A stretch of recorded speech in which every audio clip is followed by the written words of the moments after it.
Hi, everybody. Our country is home to some of the most beautiful God-given landscapes in the world. We're blessed with natural treasures, from the Grand Tetons to the Grand Canyon, from lush forests and vast deserts to lakes and rivers teeming with wildlife.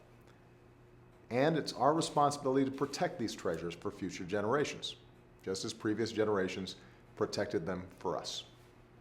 Since taking office, I've set aside more than 260 million acres of public lands and waters, more than any president in history. Last month, we announced that 11 states had come together with ranchers and industry groups to protect a threatened species, the sage grouse, without jeopardizing local economies. 2 weeks ago, we announced that we're creating one new marine sanctuary on the Potomac River in Maryland and another along Lake Michigan in Wisconsin, part of unprecedented efforts to restore the Chesapeake Bay and the Great Lakes. We also joined a coalition of countries cracking down on illegal fishing that threatens jobs and food security around the globe. And I'm going to keep protecting the places that make America special and the livelihoods of those who depend on them. We'll also keep doing what we can to prevent the worst effects of climate change before it's too late. Over the past 6 years, we've led by example, generating more clean energy and lowering our carbon emissions. Our businesses have stepped up in a big way, including just this past week. Some of our biggest companies made new commitments to act on climate, not just because it's good for the planet, but because it's good for their bottom line. This is how America's leading on the environment.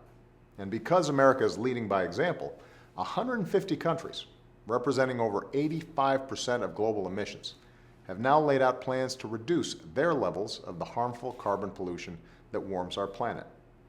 It gives us great momentum going into Paris this December, where the world needs to come together and build on these individual commitments with an ambitious long-term agreement to protect this earth for our kids.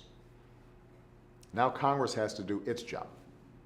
This month, even as Republicans in Congress barely managed to keep our government open, they shut down something called the Land and Water Conservation Fund. For more than half a century, this fund has protected more than 5 million acres of land, from playgrounds to parks to priceless landscapes, all without costing taxpayers a dime. Nearly every single county in America has benefited from this program. It has bipartisan support in both the House and the Senate. Republicans in Congress should reauthorize and fully fund the Land and Water Conservation Fund without delay. After all, as Pope Francis reminds us so eloquently, this planet is a gift from God and our common home. We should leave it to our kids in better shape than we found it.